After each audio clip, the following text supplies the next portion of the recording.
brought to you by Soundlibra.com. You can find a direct link to our full library in the description of this audio, or visit us anytime at Soundlibra.com.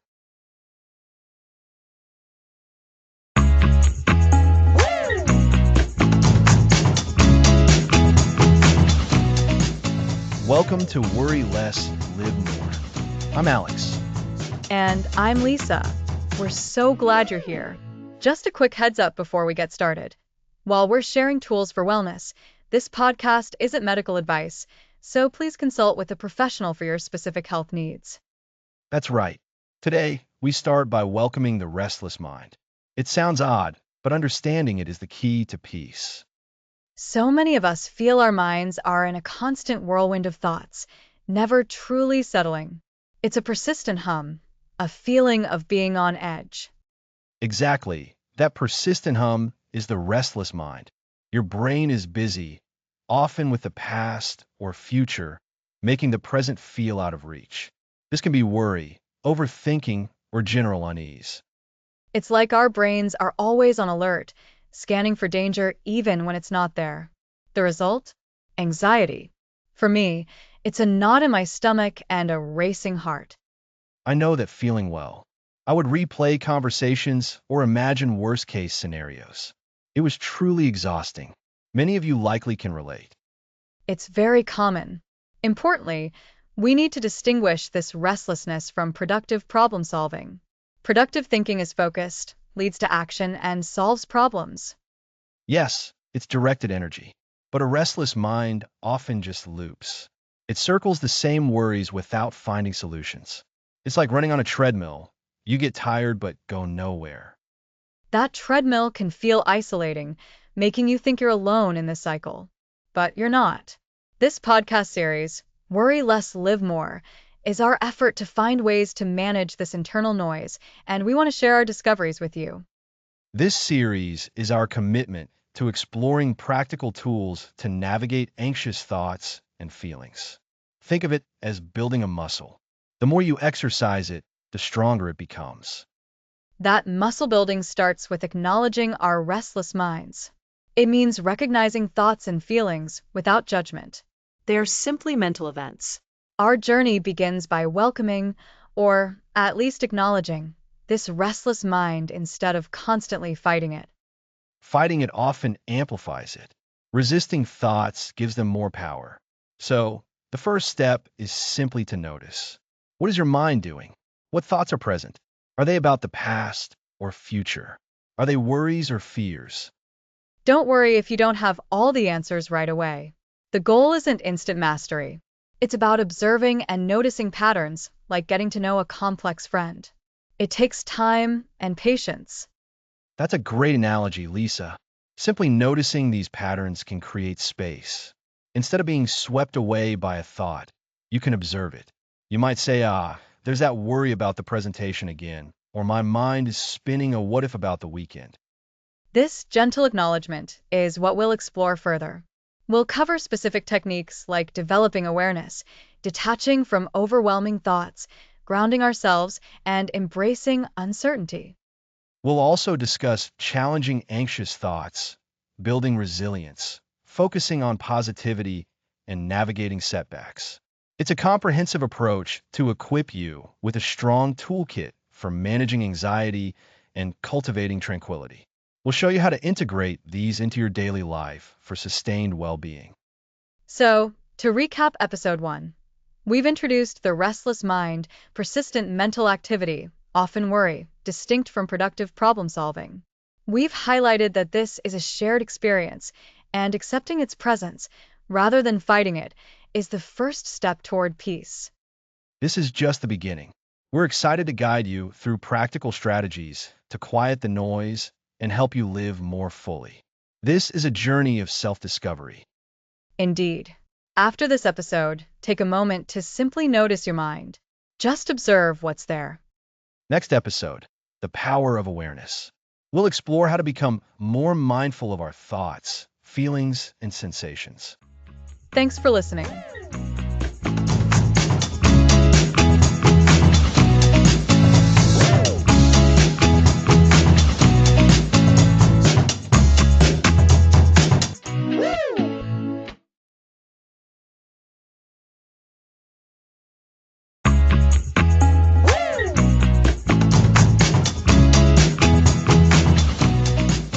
Welcome back. Last time we covered the importance of tackling restless minds. Today, the power of awareness. Awareness. It sounds simple, doesn't it? But I think for many of us, our minds are like busy highways and we're often caught up in the traffic, not really noticing the individual cars or where they're going. Exactly, Lisa. And that's where the journey to less worry begins. You can't change what you're not aware of. Think of it like this. If you're unknowingly walking towards a wall, you're going to bump into it. But if you see the wall coming, you can choose to stop or step aside. Developing awareness is about learning to see those walls, those patterns of worried thinking, before you crash into them. So, it's about noticing our thoughts, especially the anxious ones as they're happening? Precisely. It's the first crucial step. We need to become observers of our own minds. This isn't about stopping the thoughts, mind you. That's a common misconception. Trying to force anxious thoughts away can actually make them stronger. Instead, it's about noticing them, acknowledging their presence, and understanding that they're just thoughts, not necessarily truths. But how do we do that? My anxious thoughts often feel so real, so overwhelming. They can hijack my entire day. That's a great point, and it highlights why this skill is so powerful. Often, when we're anxious, we get completely absorbed in our worries. We ruminate, we replay scenarios, we anticipate the worst. We become one with the worry.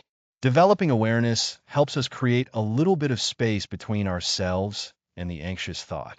It's like stepping back from a painting to see the whole picture, rather than just focusing on a single, potentially disturbing brushstroke. Stepping back. I like that analogy. So, what are we looking for when we step back? What are the signs that we're caught in a worry cycle? Great question. There are several telltale signs. You might notice a feeling of unease or a knot in your stomach. Your mind might race, jumping from one potential problem to another. You might find yourself replaying past conversations, looking for mistakes, or predicting negative outcomes for the future. Physical symptoms are common too: a racing heart, shallow breathing, or muscle tension. I see. So, it's a combination of internal feelings and a specific way our thoughts tend to loop. Yes, and the more you practice awareness, the better you'll become at recognizing these patterns. You'll start to notice the early warning signals before you're completely swept away. Imagine noticing the first few dark clouds gathering before a storm. You can then prepare or even postpone your outdoor plans. Awareness gives you that foresight when it comes to your anxious thoughts. And this practice of noticing is what you mentioned earlier mindfulness, right? That's right. Mindfulness is essentially the practice of paying attention on purpose in the present moment without judgment. And it's the bedrock of developing this awareness of our thought patterns. It's about training our attention. Our minds are naturally designed to wander, and in today's world, they often wander towards worry. Mindfulness helps us gently bring our attention back to what's happening right now. So, when an anxious thought pops up, a mindful response would be to notice it? Exactly. You notice it. You might even label it internally as worrying thought or anxious thought. The key is that you don't get hooked by it. You don't immediately start dissecting it, arguing with it, or believing it. You simply acknowledge, there's that worry about X again. It sounds so simple, yet I can imagine it being incredibly difficult to actually do when you're in the thick of it. It absolutely is, especially at first. Think about learning any new skill, like riding a bike. When you first start, you wobble a lot, you might fall, and it takes a lot of concentration. But the more you practice, the more natural it becomes. Your body and mind learn the mechanics, and you can ride without even thinking about it. Developing mindful awareness is similar. It takes consistent, gentle practice. So, it's not about achieving a perfectly calm mind overnight. It's about building a skill over time. Precisely. And that's a really important point to emphasize. The goal isn't to eliminate difficult thoughts and feelings altogether, because that's not realistic. Life will always present challenges. The goal is to change our relationship with those thoughts and feelings so they have less power over us. Awareness is the first step in that transformation. It's how we begin to untangle ourselves from the grip of worry. And this foundation of awareness also sets up what we'll be discussing next time, doesn't it? You mentioned something about scheduling worry. Indeed, once you can start to notice your anxious thoughts and patterns, you gain the ability to choose what you do with them. You start to see that you don't have to let them dictate your every moment. And that awareness is the perfect stepping stone to exploring techniques like scheduled worry time, where we learn to contain our worries rather than letting them interrupt our lives constantly.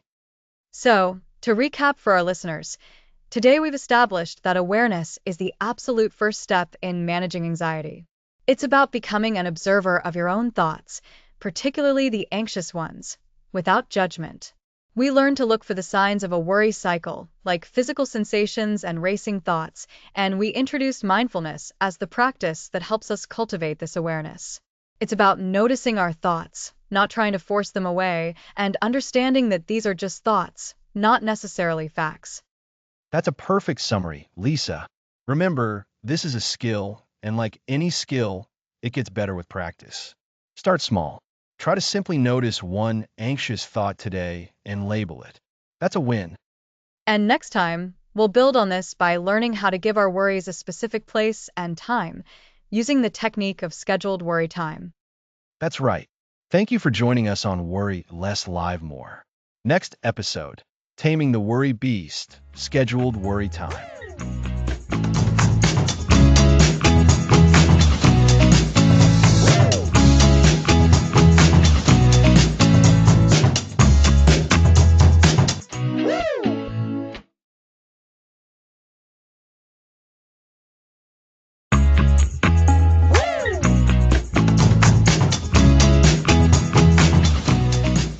Welcome back to Worry Less Live More. Today, we're diving into a powerful technique for managing anxious thoughts. Scheduled worry time. It sounds counterintuitive, Alex. How can setting aside time to worry help? That's a great question, Lisa. The core idea is to bring chaotic worrying into a controlled space. Remember how we discussed becoming aware of anxious thoughts? Scheduled worry time builds on that. It's about acknowledging worries, but deciding when you'll engage with them. So, instead of worries ambushing us, we're saying, I'll see you at 5 p.m. for 20 minutes, and not a moment before or after. Precisely. Think of your mind as a busy street and worries as paper airplanes. They're unpredictable. Scheduled worry time is like having a specific bin to catch them, examine them, and then, ideally, let them go. It's about taking back control. That analogy is helpful. It's not about suppressing worries, but redirecting them. How do we implement this? First, choose a specific, consistent time and duration. Late afternoon or early evening often works well. About 15 to 20 minutes is a good starting point. Not too long, not too short. Okay, so I'll mark it on my calendar, say, for 45 p.m. to 5:05 p.m. And during that 20 minutes, I actively worry? Yes, give yourself permission to focus on your worries only during this designated period. You can write them down, talk them through, or just think about them. The science shows that trying to suppress anxious thoughts often makes them stronger.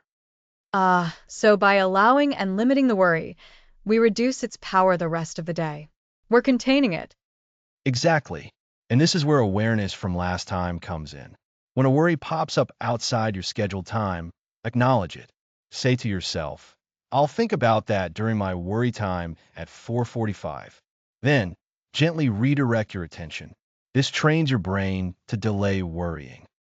So if I'm anxious about a deadline at work, I don't push it away, but I also don't spiral. I label it and postpone it. Deadline worry. I'll see you at 4:45. And then return to my task. That's a perfect way to put it, deferring engagement. It can be challenging at first. Your brain might resist. You might even notice more worries during your scheduled time. That's a good sign. It means you're catching worries that were previously scattered. What if I have a major worry? Is 20 minutes enough? For complex worries, you might need more.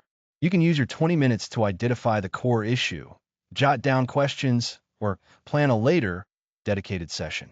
That longer session should also be scheduled, not a free-for-all. It's about bringing intentionality to your worry. It sounds like this skill improves with practice. I shouldn't expect to be a master on day one. Absolutely not. Be patient. Consistency is key. Even if you miss a day, just pick it up again. The goal is progress, not perfection.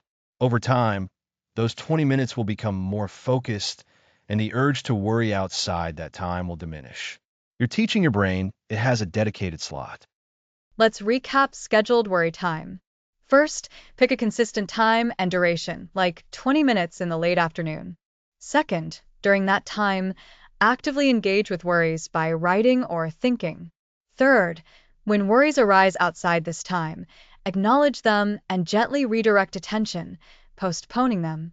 And fourth, understand this is a practice requiring patience and consistency. You've got it. By containing our worries, we reduce their overall impact and prevent them from hijacking our day. This technique is a powerful tool for regaining calm and control, directly applying the awareness we've been cultivating. It feels like a more empowered way to handle anxiety, actively managing it instead of being a victim. Exactly. That sense of agency is incredibly freeing. I encourage everyone to give scheduled worry time a try. Be diligent, be patient, and notice how it changes your relationship with your anxious thoughts. Definitely. It's a concrete action. Indeed. In our next episode, we'll explore another potent tool, Defusion. We'll learn how to unhook ourselves from anxious thoughts so they have less power over us. Next episode, Defusion, unhooking from your thoughts.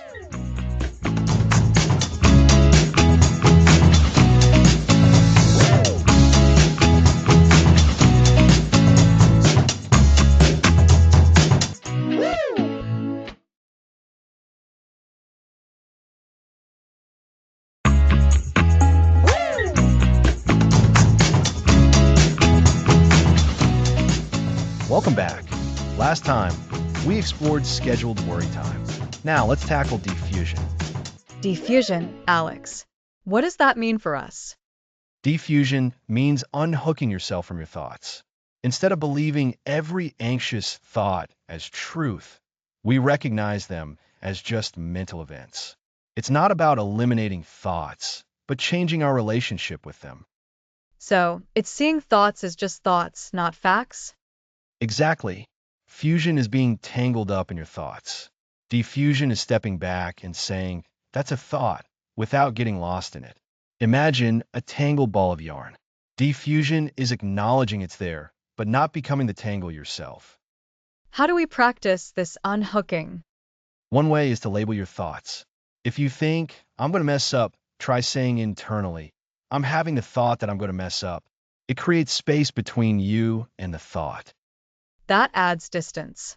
It's not a direct statement of reality. Precisely. Another technique is to give your thoughts a silly voice or sing them. Imagine that anxious thought sung in a cartoon voice. Does that make it feel as powerful? No, it sounds ridiculous. It takes the sting out. Right? We drain the power by changing our perception. It's like seeing a costume and realizing it's just a friend underneath. So we observe, label, or make thoughts silly. How does this link to scheduled worry time? Scheduled worry time contains worry. Diffusion manages thoughts when they arise, especially those that try to pull you back into worry outside your scheduled time.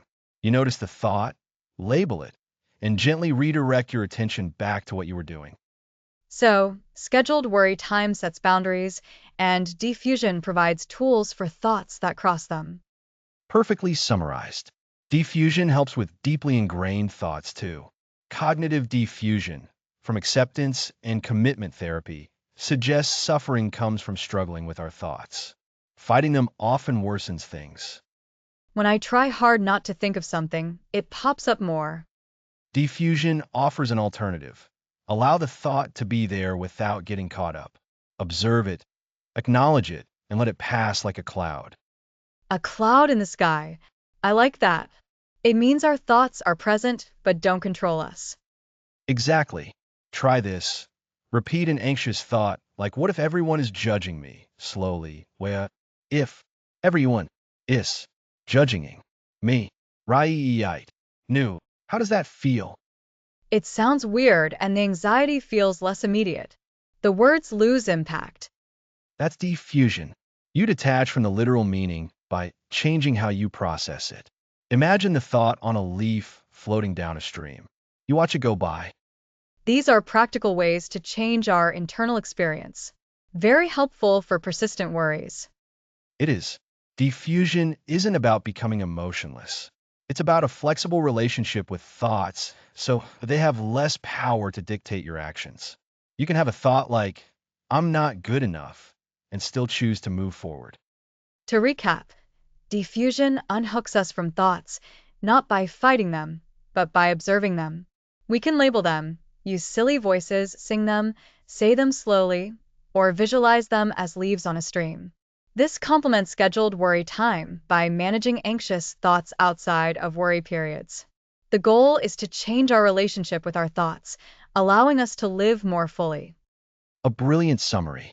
It's about recognizing thoughts as mental events, not truths, and observing them without getting caught in their narrative. This skill takes practice, but the freedom it offers is profound. Next episode, we'll explore grounding techniques to help you anchor yourself in the present.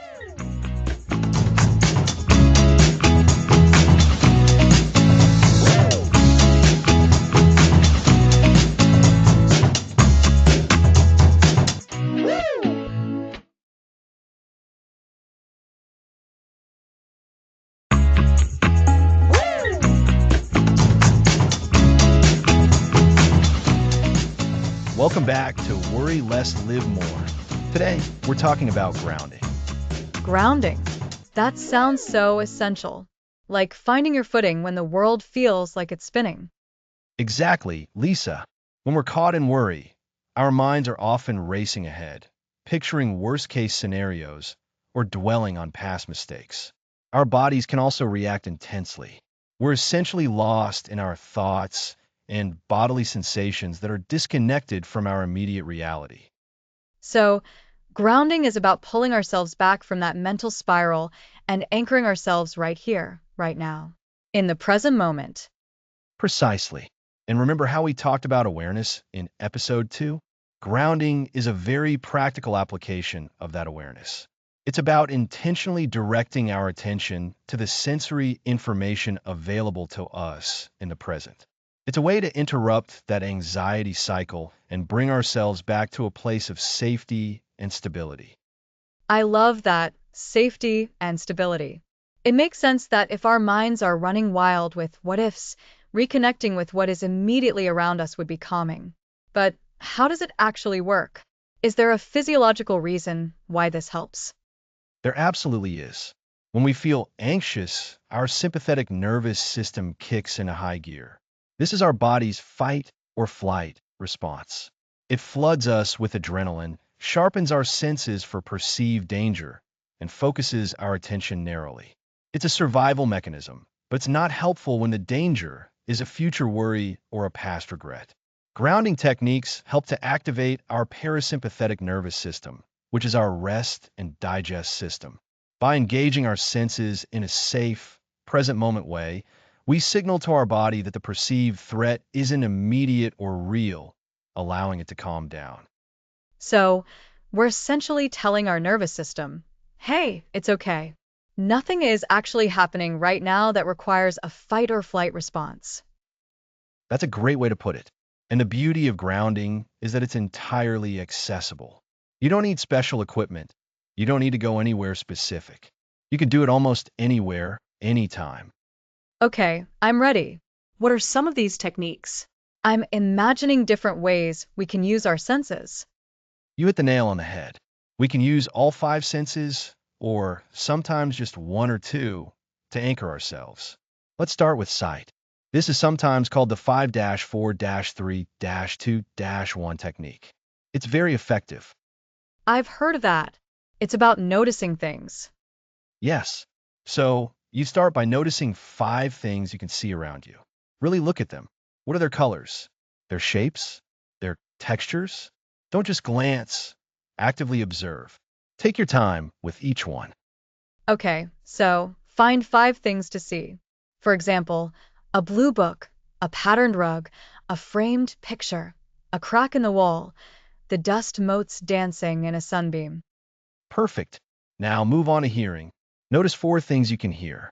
This might be the hum of a refrigerator, distant traffic, the ticking of a clock, or even your own breathing. Don't judge the sounds, just acknowledge them. For things to hear, hmm, I can hear the subtle whir of the studio equipment, someone walking in the hallway outside, the faint buzz of the air conditioning, and my own heartbeat if I listen closely. Excellent. Next, we move to touch. Identify 3 things you can feel. This could be the fabric of your clothes against your skin, the chair supporting you, the coolness of a desk, or the warmth of your own hands. What is the sensation like? 3 things to feel.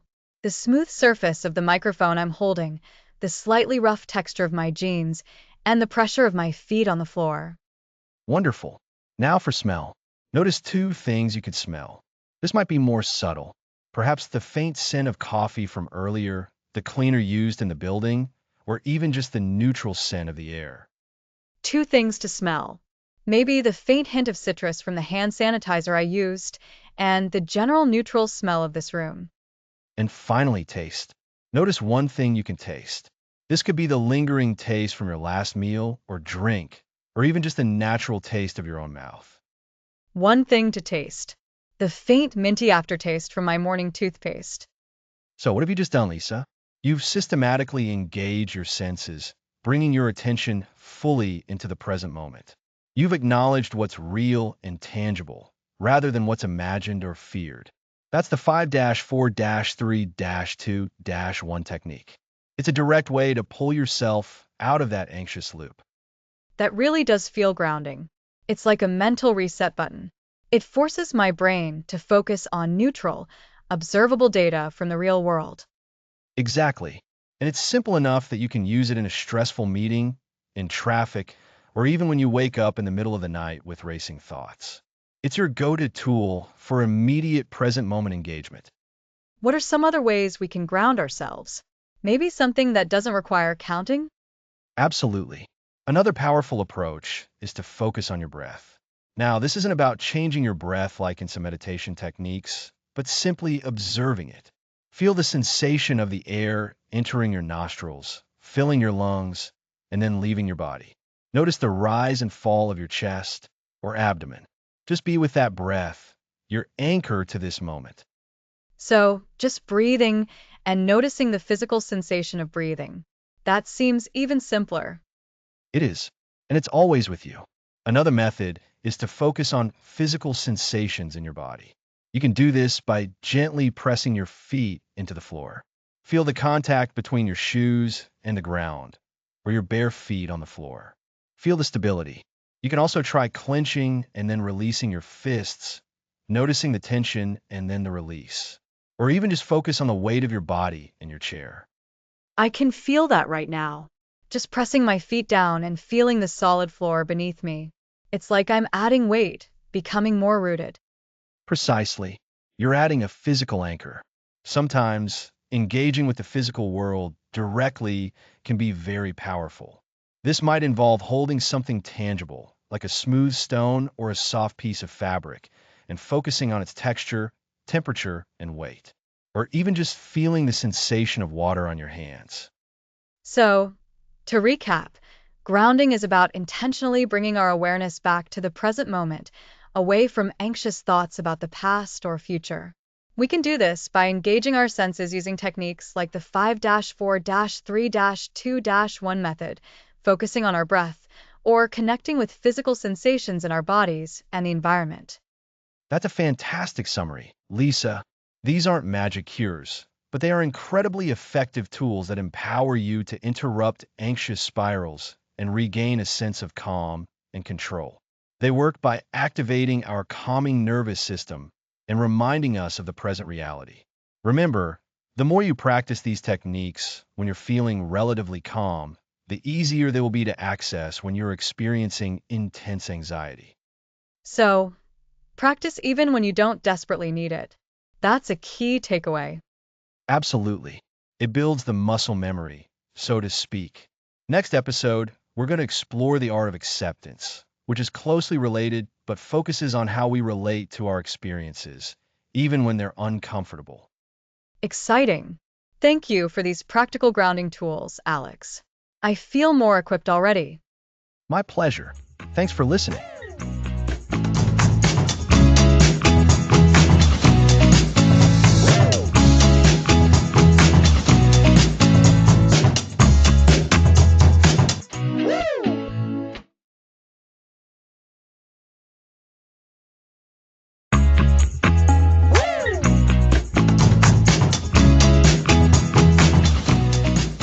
Welcome back.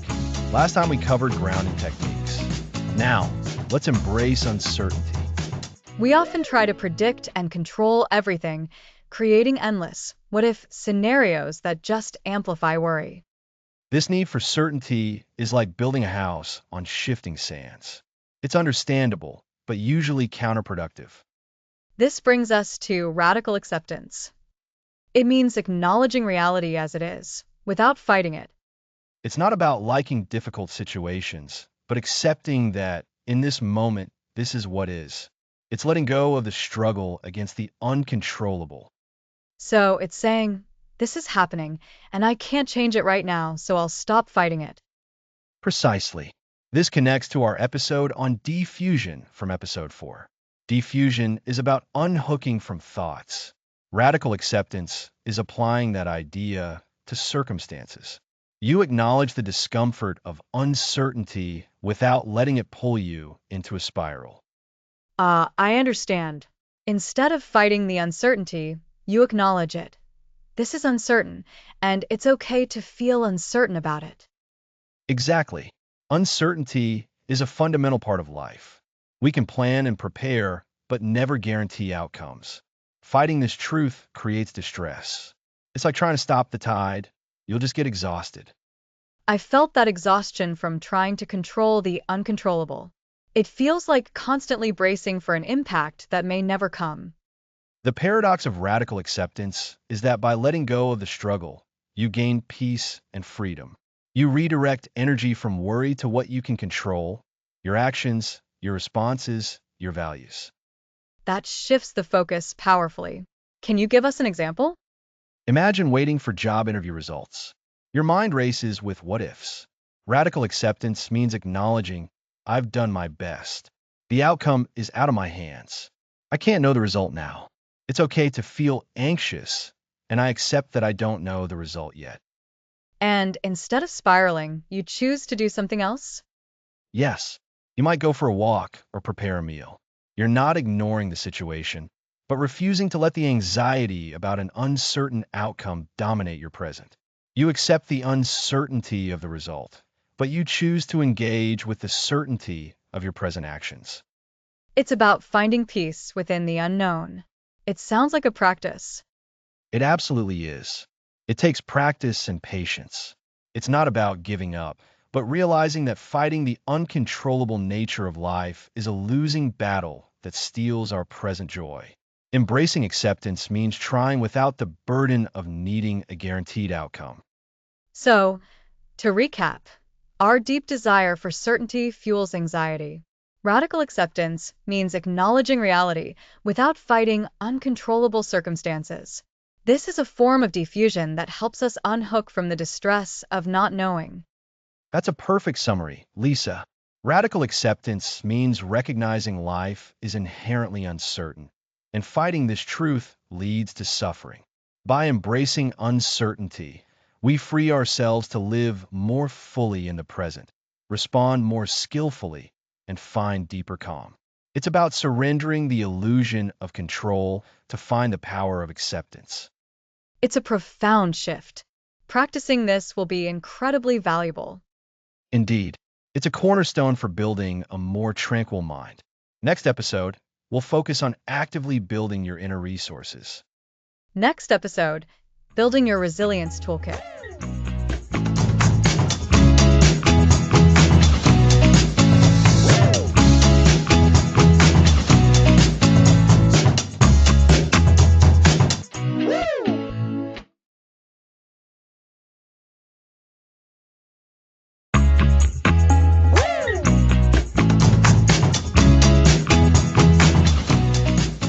Welcome back to Worry Less, Live More. Last time we explored the powerful art of acceptance. That sounds really helpful, Alex. So, we've learned to accept that anxious thoughts might pop up, and we've practiced defusing from them, not getting tangled up in their stories. But sometimes, even after we've defused, a thought might still feel sticky. Or it might seem overwhelmingly true, even if we know logically it's not. This is where challenging those thoughts comes in, right? Exactly, Lisa. And it all starts with something we touched on in episode 2, awareness. Remember how we talked about simply noticing our thoughts without judgment? That's our foundation here. Before we can challenge a thought, we first need to become aware that it's there and what it's actually saying. So, when an anxious thought arises, the first step is to notice it. Say to yourself, there's that thought again about being late for the meeting. Okay, so we see the thought. Then what? Do we argue with it? My first instinct is often to just believe it and spiral. That's a very common reaction, and it's precisely what we're aiming to gently redirect. Instead of arguing or accepting it as absolute truth, we're going to become curious. We'll ask ourselves some questions. Think of it like being a friendly detective, not an angry prosecutor. We're not trying to destroy the thought, but to understand it better and see if it holds up under a bit of gentle scrutiny. A friendly detective. I like that. So, what kind of questions would this friendly detective ask? Great question. The first set of questions helps us identify common unhelpful thinking patterns, sometimes called cognitive distortions. These are like glitches in our thinking that make things seem worse than they are. One common one is all or nothing thinking. This is when we see things in black and white. For example, if you make a small mistake at work, you might think, I'm a complete failure. Oh, I've definitely done that. It's like if one tiny thing goes wrong, the whole day is ruined, and I'm terrible at my job. Precisely. So, the friendly detective would ask, is this truly all or nothing? Are there any shades of gray here? In that work mistake scenario, the answer would be no, it's not all or nothing. You made one mistake, you're not a complete failure. You're a human being who made a mistake. Can you see how asking that question shifts the perspective? Yes, it really does. It softens the harshness of that complete failure label. It opens up the possibility that maybe I'm not a failure, just someone who made an error. Exactly. Another common distortion is catastrophizing. This is when we predict the worst possible outcome and often believe it's highly likely. So if you have a slight cough, you might think, this is it, I got a terrible illness and I'm going to be very sick, That's another familiar one. The mind jumps straight to the most dramatic, scary scenario. right? The friendly detective's question here is, what is the most likely outcome? Not just the worst case scenario.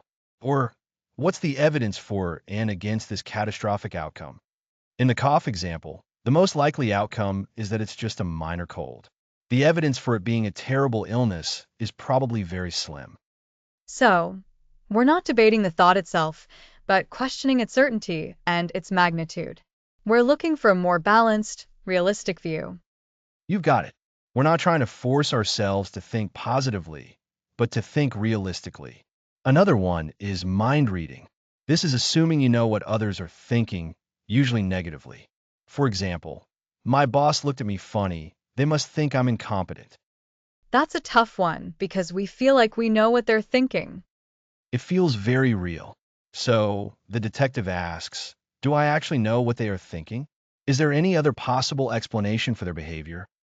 Perhaps your boss just had a headache or was deep in thought about something else entirely. We can't truly know someone else's mind. It's about separating our interpretation of someone's behavior from the actual behavior or their actual thoughts. Perfectly said. So, to recap these first few distorted thinking patterns, all or nothing thinking, catastrophizing, and mind reading. The key is to pause and ask, is this the only way to see this? Is there another, more balanced perspective? And this doesn't mean those anxious feelings disappear instantly, but it creates a little space. It weakens the thought's grip by showing us it might not be as solid as it feels. Exactly. It complements the defusion we practiced. Defusion helps us step back from the story of the thought, to see it as just words in our head. This questioning helps us examine the content of the thought, to see if the story holds up to scrutiny. We're not trying to get rid of the thought, but to reduce its believability and its power over us. So, after identifying a distortion and asking these questions, what's the next step? Do we replace the anxious thought with a new, positive one? That can be part of it, but it's more about arriving at a more balanced thought. It's not about forcing yourself to say everything is amazing if you're feeling anxious. It's about finding a more realistic and less alarming perspective. So, instead of I'm a complete failure, the balanced thought might be I made a mistake, and that's okay. I can learn from it. So, it's a realistic, more balanced alternative that feels more true than the initial anxious thought. Yes, it's about finding what's called a balanced thought. For example, if the anxious thought is, I'm going to fail this presentation and everyone will laugh at me, a balanced thought might be, I'm feeling nervous about this presentation, and that's normal. I prepared, and I'll do my best. Even if it's not perfect, it's not the end of the world. That feels so much more achievable and less overwhelming. It acknowledges the feeling, but also brings in the reality of preparation and a more reasonable outcome. Absolutely. Remember, this is a light version. We're not expecting perfect cognitive restructuring overnight. The goal is to practice gently questioning these automatic anxious thoughts.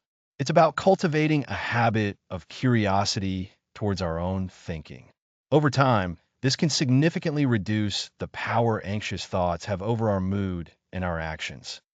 So, to recap for our listeners, first, use your awareness from episode 2 to notice the anxious thought. Then, become a friendly detective and ask questions. Look for unhelpful thinking patterns like all or nothing thinking, catastrophizing, or mind reading. Ask yourself, is this really true? What else could be going on? What's the most likely outcome? Finally, work towards creating a balanced thought that is more realistic and less alarming. That's a wonderful summary, Lisa. This practice, combined with diffusion and acceptance, gives us a more robust set of tools for managing those persistent worries. It's about gently nudging our minds towards a clearer, more balanced perspective, rather than getting swept away by the storm of anxiety. Next episode, Building Your Resilience Toolkit.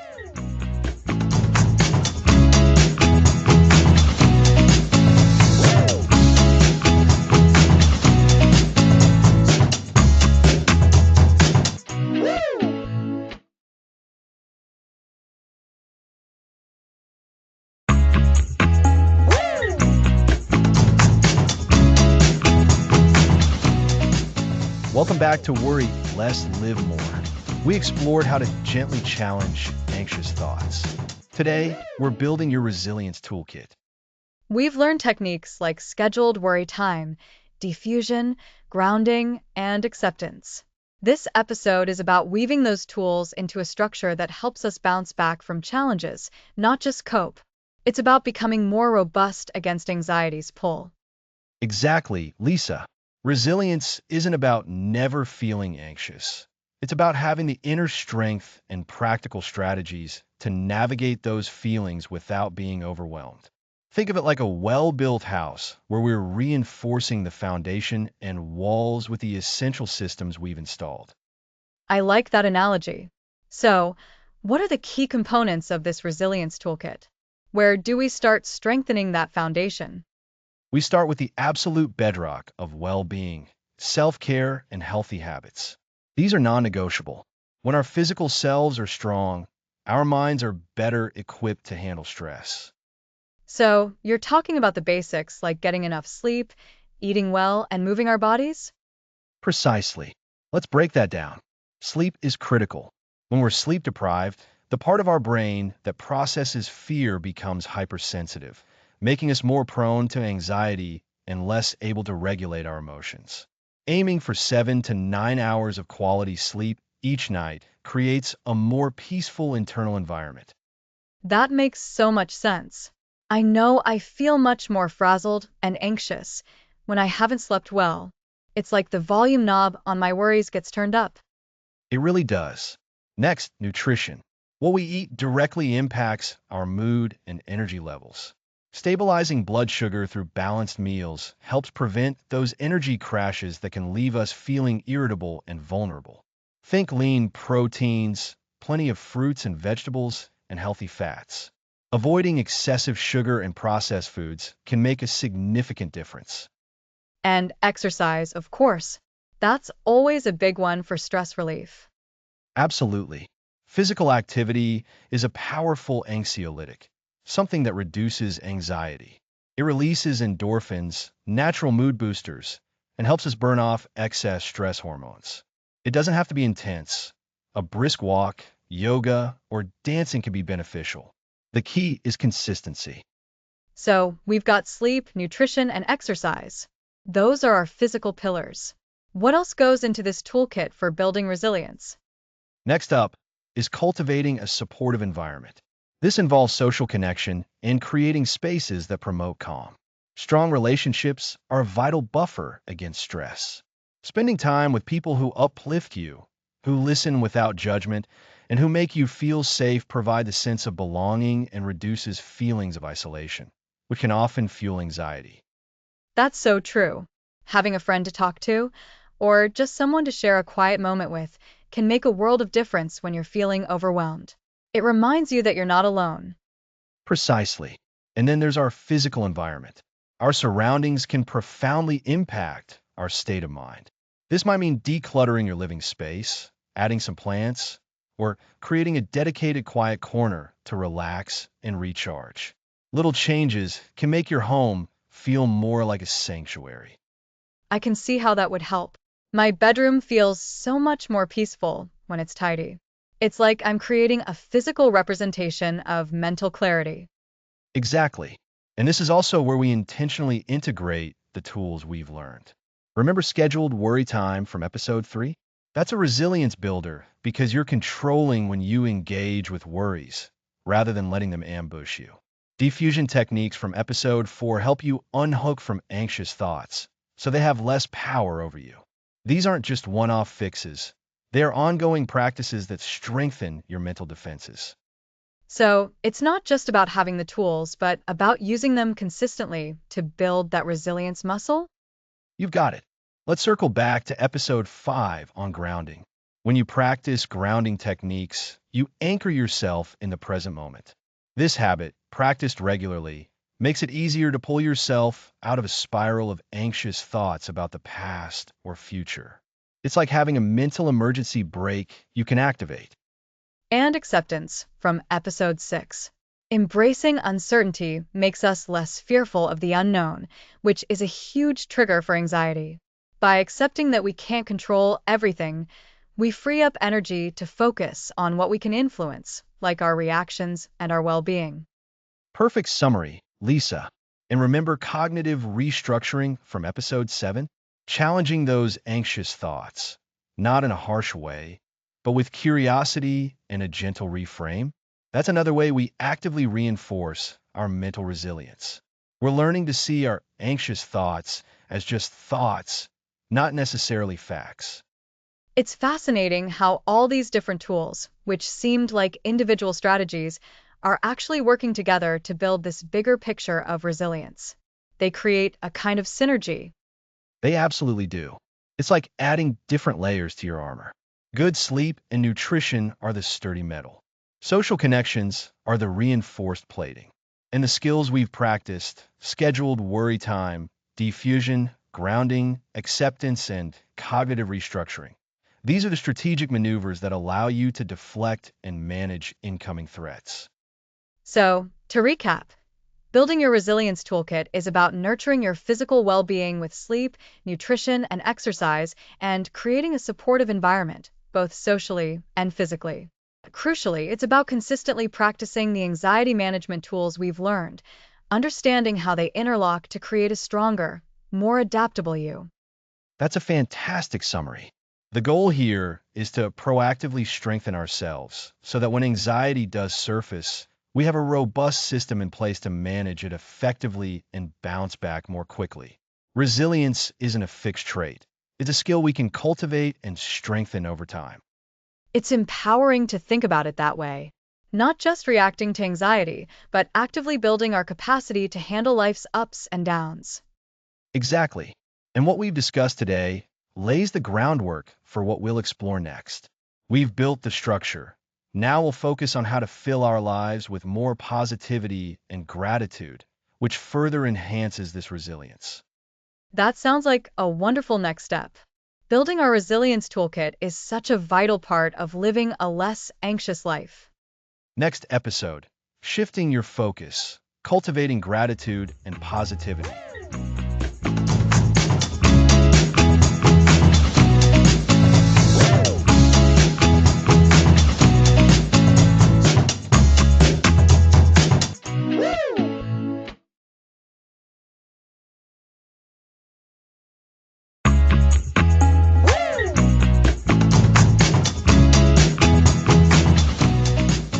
Welcome back to Worry Less, Live More. Last time, we equipped ourselves with resilience tools to bounce back from life challenges. Today, we're diving into something incredibly powerful, shifting our focus. We'll explore how cultivating gratitude and actively seeking positivity can be a game changer for quieting an anxious mind. That sounds like a fantastic follow up, Alex.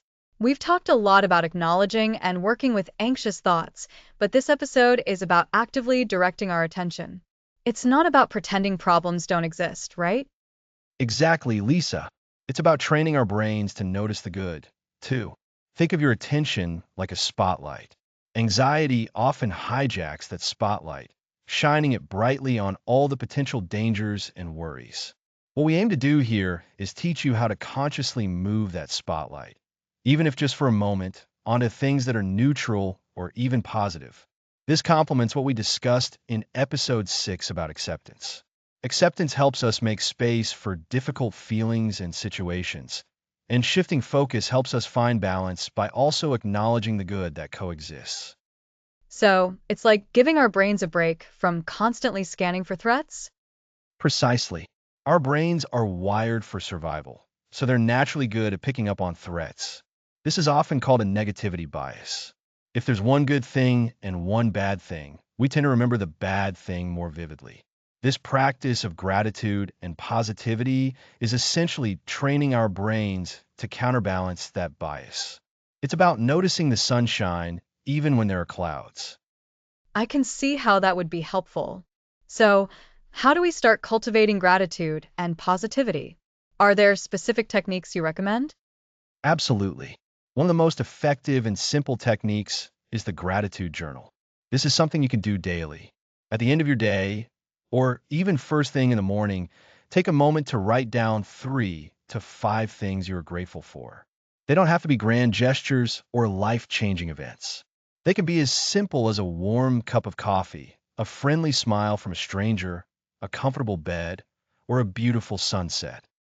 That sounds manageable. So, just noticing those small things? Yes, the key is consistency. When you consistently practice noticing and appreciating the good, you're essentially rewiring your brain's pathways to seek out and register positive experiences more readily. Over time, you'll find yourself naturally spotting these things throughout your day, even without the journal. This is about building a habit, a new way of seeing the world. I imagine even just the act of writing them down makes you pause and reflect. Exactly. It forces you to slow down and appreciate what you have. Another technique is a gratitude walk. When you go for a walk, intentionally make it a mission to notice things you're grateful for along the way. It could be the vibrant colors of flowers, the sound of birds, the feeling of the sun on your skin, or even just the simple fact that you have the ability to walk and experience these things. This is starting to feel less like a chore and more like giving yourself a gift. That's a great way to put it, Lisa. It truly is a gift to yourself. Another powerful practice is the 3 good things exercise, which is an extension of the gratitude journal. At the end of the day, identify 3 things that went well, and importantly, think about why they went well. This helps you recognize your own role in creating positive outcomes.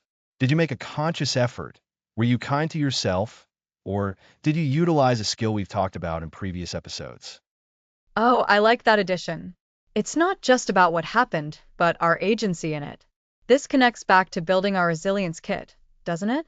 We're actively reinforcing positive experiences and our ability to contribute to them. Absolutely. And this isn't about toxic positivity, where you're forced to be happy all the time. It's about a balanced perspective. When you're experiencing anxiety, your mind is often stuck on what could go wrong.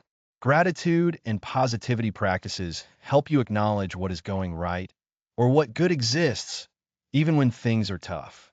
It creates a mental space, a breathing room from the constant churn of worries. So, it's a way to introduce a counter narrative to the anxious thoughts. Instead of everything is terrible or something bad is going to happen, you can acknowledge, yes, this is difficult, but there's also beauty in this flower, and I'm grateful for my friend who texted me. You've hit the nail on the head, Lisa. It's about creating a more balanced internal dialogue. When your brain is habitually scanning for negatives, you need to consciously and deliberately train it to scan for positives too. It's like training a muscle. The more you direct your attention towards gratitude and positive experiences, the stronger that gratitude muscle becomes. Can you give us another example of how this might work in a real life anxious situation? Imagine you're feeling anxious about a presentation at work. Your mind might race with thoughts like, I'm going to mess up, everyone will think I'm incompetent, I'm going to forget everything. This is where you can consciously shift your focus. Before the presentation, or even during a moment of intense anxiety, you could pause and think, I'm grateful for the opportunity to share my work. I'm grateful for the preparation I've put in. I'm grateful for the supportive colleagues in the room. And by focusing on those things, you aren't denying the anxiety, but you're also not letting it be the only thing you experience. Exactly. You're creating a buffer. You're acknowledging the fear, but you're also honoring the positive aspects in your own preparedness. It reduces the perceived threat level. Another simple way to cultivate positivity is through mindful observation. Take a few minutes each day to truly observe something in your environment without judgment. It could be the intricate pattern of a leaf, the way light filters through a window, or even just the sensation of your breath. By focusing intently on these neutral or pleasant sensory details, you're pulling your attention away from worrisome thoughts. It sounds like an active process of redirecting your mental energy. It really is. And the more you practice, the more natural it becomes. You're not trying to push your anxious thoughts away forcefully, which often backfires. Instead, you're gently, consistently, and deliberately guiding your attention towards what is good and present. This is a wonderful complement to the acceptance we talked about. Acceptance allows us to be with the difficult. Gratitude and positivity allow us to also experience and appreciate the good that is and can be. So, to recap for our listeners, we're not ignoring problems, but we are actively training our brains to notice the good in our lives. This helps to counterbalance any negativity bias and creates mental space from anxiety. Key practices include keeping a gratitude journal, going on gratitude walks, and the 3 good things exercise, where you also identify why good things happened. We can also use mindful observation and conscious positive self-talk to redirect our focus during anxious moments. That's a perfect summary, Lisa. Remember, this is a skill that improves with practice. Don't get discouraged if your mind still wanders to worries. Just gently bring it back, like a puppy to its mat. Focus on what you can control, which is where you direct your attention. It's about building a more optimistic outlook, not as an escape, but as a sustainable way to live with less worry and more appreciation for life. Precisely. Next episode, navigating setbacks, bouncing back stronger.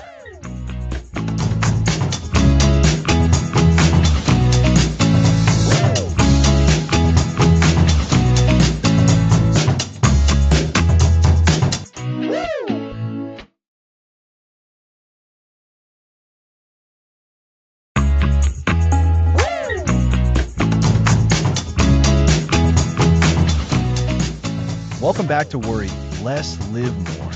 Today we're diving into navigating setbacks and bouncing back stronger. That's such an important topic, Alex. Because let's be honest, no one is perfectly anxiety-free 100% of the time. We're all going to have moments where those old anxious feelings creep back in. It's not about never feeling anxious, but about how we handle it when it happens. Exactly, Lisa. The goal isn't to eliminate anxiety entirely, which is an unrealistic expectation. It's to develop the skills and resilience to manage it effectively when it arises and to not let it derail your progress. Think of it like building muscle. You don't get strong from one workout. You get strong from consistent effort and recovering from the exertion. Setbacks are like those moments of exertion. So, when we talk about a setback, what are we really referring to? Is it just a bad day? A setback, in this context, is a period where you notice an increase in anxious thoughts, feelings, or behaviors. It might feel like you're slipping back into old patterns or that the tools you've been practicing aren't working as well. It's that feeling of, oh no, here I go again. And the natural reaction for many people is frustration or even despair. They might think, I failed. That's precisely what we want to reframe. Instead of viewing a setback as a failure, let's see it as an opportunity to learn and to reinforce our skills. It's a sign that you're human and that this journey is ongoing. The most important thing, especially during these times, is self-compassion. Self compassion. That's something we've touched on, but it's worth emphasizing again. How do we actually practice self compassion when we feel like we're backsliding? It starts with acknowledging what's happening without judgment. Instead of thinking, I'm so stupid for feeling this way, try saying, I'm having a difficult time right now, and that's okay. Recognize that everyone struggles. This shared human experience can be incredibly comforting. So, it's about treating yourself with the same kindness and understanding you would offer a friend who is going through a tough time. Precisely. And then we can tap into the very tools we've been discussing throughout this series. Remember our discussion on scheduled worry time from episode 3? Ah, yes, giving those worries a designated time and place so they don't hijack your entire day. Exactly. If you find yourself worrying more, that's the perfect time to re-implement scheduled worry time.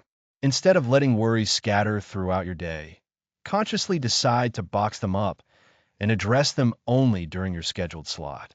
This helps you regain a sense of control. And what about grounding techniques from episode 5? Those are so helpful for bringing us back to the present moment when our minds are racing. Absolutely.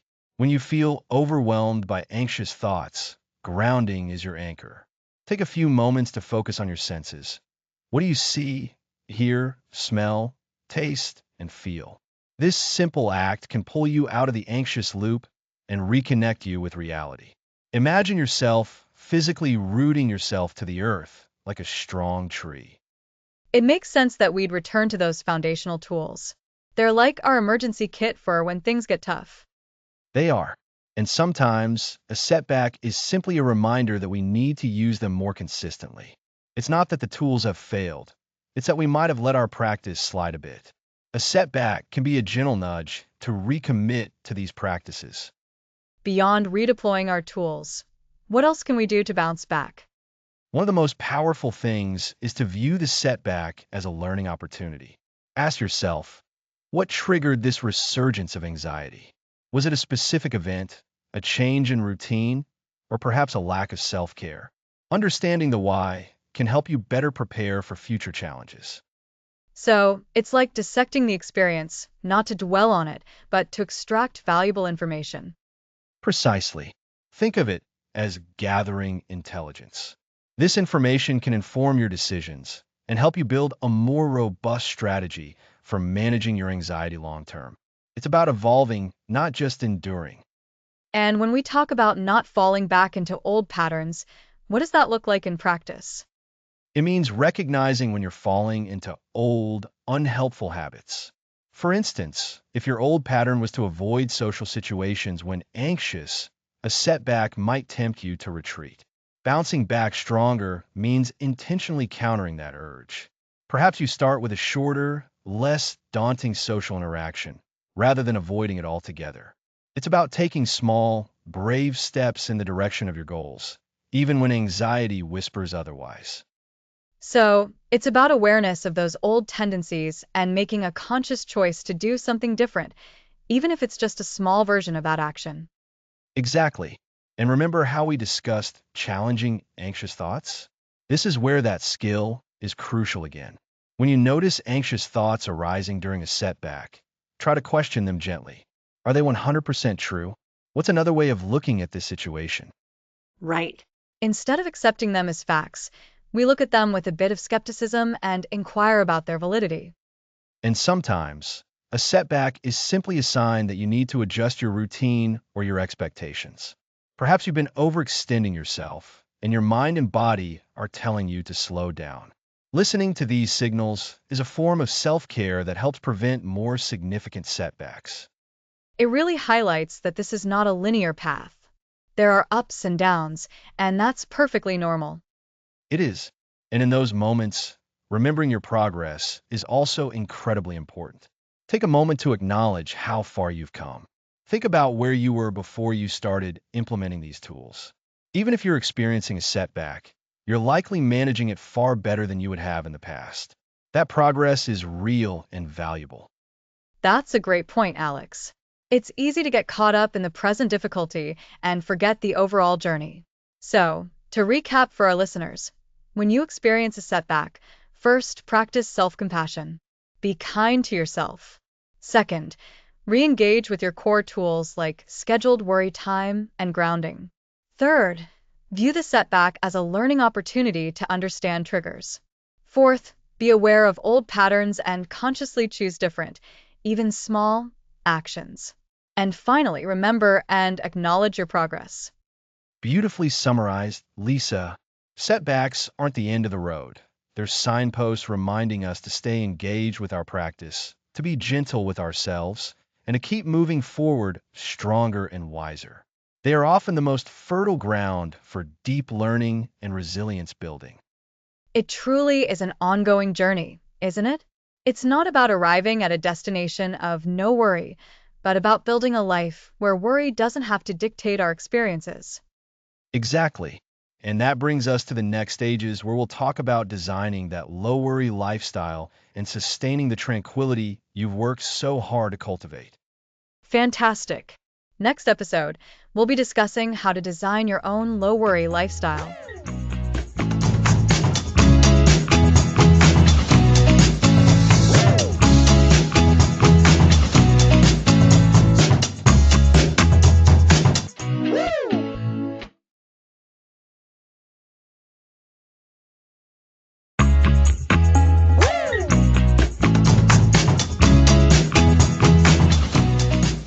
Welcome back to Worry, Less, Live, More.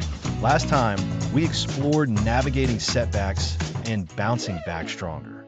Today, we're diving into something truly exciting, the ripple effect. We'll explore how quieting your restless mind positively impacts your relationships, your work, and virtually every area of your life. It's like dropping a pebble into a pond.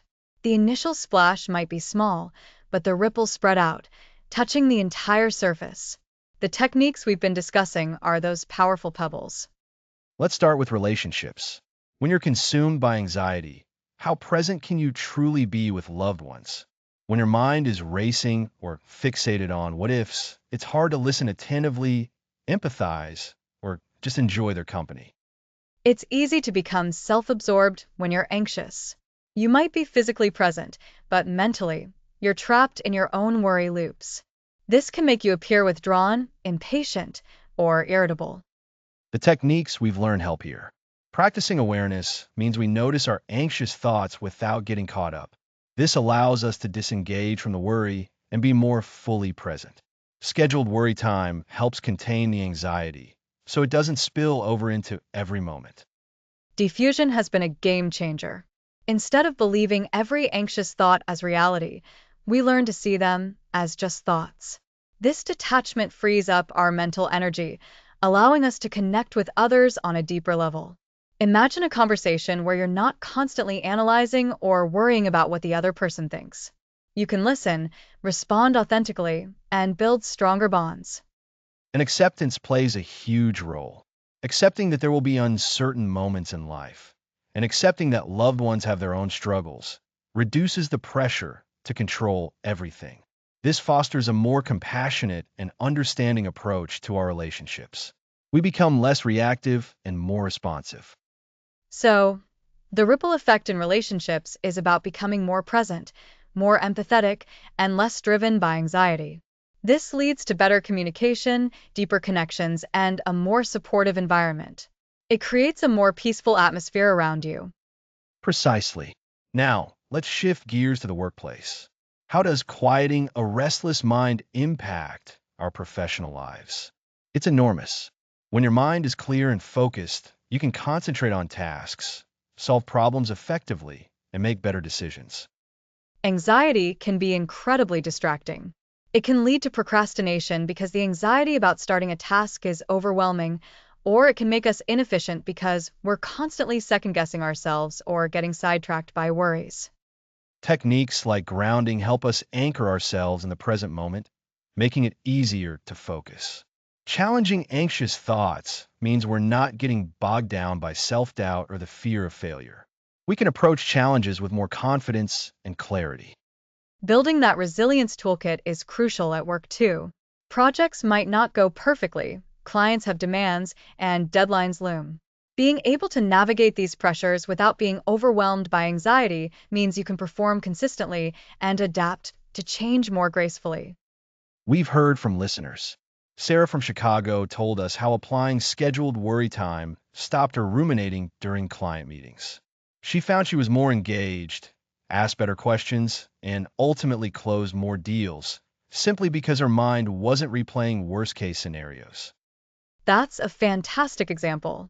And David in Austin, a lifelong worrier, often found himself late to brainstorming sessions, his contributions overshadowed by anxiety. After practicing diffusion techniques, he shared his ideas more confidently, without crippling self-criticism. His team noted his increased creativity and problem-solving contributions. Those are powerful stories illustrating tangible benefits. It's not just about feeling better. It's about performing better, being more effective, and experiencing greater success professionally.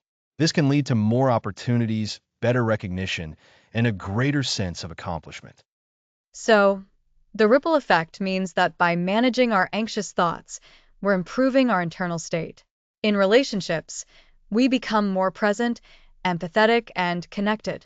At work, we boost our productivity, decision-making, and resilience, leading to greater professional success. And it extends beyond work and relationships. A mind less burdened by anxiety can engage more fully with life. It means more energy for hobbies, learning, physical activity, and simply enjoying life's beautiful moments. It's about reclaiming your life from worry. It truly is.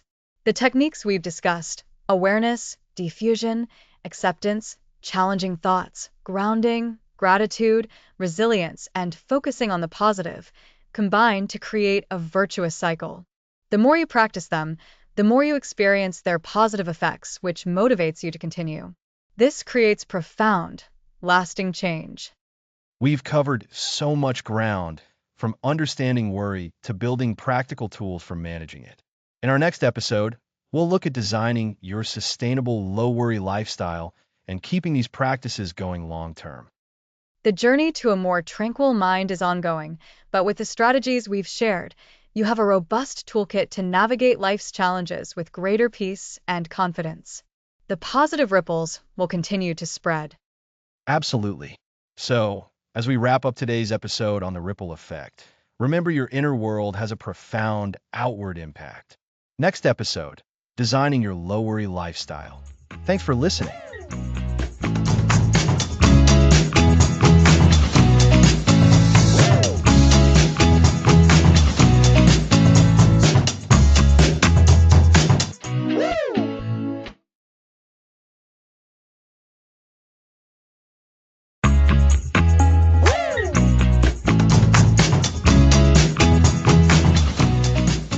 Welcome back to Worry Less, Live More. Last time, we explored the ripple effect of managing our worries, looking at how it impacts our relationships and our work. Today, we're diving into something really exciting, designing your own low-worry lifestyle. Designing your low-worry lifestyle. That sounds like the ultimate goal for anyone listening. We've learned so many incredible tools over these episodes, from awareness and acceptance to challenging thoughts and building resilience. How do we weave all these threads together into something we can actually live by, day in and day out? That's exactly right, Lisa. In this penultimate episode, we're going to consolidate everything we've discussed and help you build a sustainable, personalized plan. Think of it as creating your own personal blueprint for calm. The key is to understand that these aren't just isolated techniques. They're interconnected parts of a whole system. Remember when we first talked about the power of awareness in episode 2? That's the foundation. Without knowing what's happening in our minds, we can't begin to implement any other strategy. So, awareness is like opening the door. And then from episode 4, we learned about unhooking from our thoughts, defusion. That's like choosing not to get caught up in everything you see when you open that door. Precisely. And then came acceptance in episode 6, embracing uncertainty. That's about acknowledging that some things are just out of our control, and that's okay. This isn't about eliminating worry entirely, but about changing our relationship with it. For many of us, the struggle comes from fighting against those uncertain feelings. Acceptance is about stepping back from that fight. And I recall episode 8, where we built our resilience toolkit. That felt like gathering all the essential supplies to navigate the tougher moments. It was about having those go-to strategies when anxiety tries to sneak back in. Exactly. So, to design your low-worry lifestyle, we need to integrate all these elements. Let's break it down into a few actionable steps. First, you need to conduct a personal audit. What are your main worry triggers? What situations, thoughts, or even times of day tend to bring on anxious feelings? Take some time to reflect on this. A personal audit. So, it's about being honest with ourselves about our patterns. For me, it might be late at night or when I have a big deadline looming. What kind of triggers should we be looking for? Triggers can be internal or external. An external trigger might be a news report, a difficult conversation, or a stressful social event. An internal trigger could be a physical sensation, like a racing heart, or a specific thought, like what if I fail? Once you identify these triggers, you can start to proactively apply the tools we've learned. Okay, so I've identified my triggers. What's the next step in designing this lifestyle? The next step is personalization. We've presented a range of techniques, but not every tool will work for everyone or for every situation. You need to experiment and find what resonates most with you. For example, if you find challenging anxious thoughts to be particularly effective, you want to make that a more central part of your plan. But if acceptance feels like a more natural fit for your particular brand of worry, lean into that. So, it's not a one-size-fits-all plan. It's more like assembling your own personal worry management toolkit, choosing the best tools for your specific needs. I remember how much I benefited from scheduled worry time, as we discussed in episode 3. Setting aside a specific time to worry actually helped me contain those anxious thoughts when they popped up at other times. That's a perfect example of personalization. You took a technique and adapted it to your life. So, once you've identified your primary triggers and chosen your core techniques, you need to build consistent habits. Think of it like building a muscle. You wouldn't expect to run a marathon after going to the gym once. You need consistent practice. Consistent habits. That's the part that can be challenging, isn't it? Life gets busy, and it's easy to let our good intentions slide. How do we make these habits stick? This is where we introduce the idea of integration. Your low worry lifestyle shouldn't feel like an extra chore. It should feel like a natural extension of who you are and how you want to live. So, can you integrate mindfulness into your morning routine? Can you practice gratitude as you commute? Can you schedule your worry time alongside your other appointments? The more seamlessly you can weave these practices into your existing day, the more likely they are to become habits. That makes a lot of sense. Instead of adding more to our plate, it's about repurposing or enhancing what we're already doing. So, we've got audit, personalize, and integrate. What else is crucial for designing this sustainable lifestyle? We need a mechanism for review and adjustment. Life changes, and so do our needs. What works for you today might need tweaking 6 months from now. Schedule regular check-ins with yourself. Perhaps once a month, ask yourself, is my plan working? Are my triggers different? Are there new techniques I want to explore? A review and adjustment period. That sounds like a really important safety net. It means we're not locked into a rigid plan, but rather have the flexibility to adapt as we grow and as life throws new things our way. Exactly. And this review process also helps you appreciate how far you've come. Look back at episode 1 when we talked about the restless mind and how overwhelming it felt. Now, you have a comprehensive set of tools. That's powerful progress. This isn't about perfection. It's about progress and creating a life with more peace and less distress. So, to recap this episode's core message for designing our low worry lifestyle, first, conduct a personal audit to identify your specific worry triggers. Second, personalize your approach by experimenting with the techniques we've covered and finding what works best for you. Third, integrate these practices into your daily life to build consistent, sustainable habits. And finally, establish a regular review and adjustment process to ensure your plan remains effective and adaptable. That's a fantastic summary, Lisa. You've captured the essence of what we've discussed. Remember, this is your life, and you get to design how you want to experience it. By consciously choosing and weaving together the practices we've explored, you can build a lifestyle that inherently supports greater tranquility and resilience. It's about creating a personalized ecosystem for your mind. An ecosystem for your mind. I love that. It emphasizes how interconnected and alive these practices are within us. It's not just about suppressing worry, but about cultivating a thriving inner environment. And that brings us to our final episode. Next time, we'll talk about the ongoing journey of sustaining tranquility. We'll look at how to keep these practices alive and evolving as you continue on your path. That sounds like the perfect way to round off this incredible series. Thanks for listening.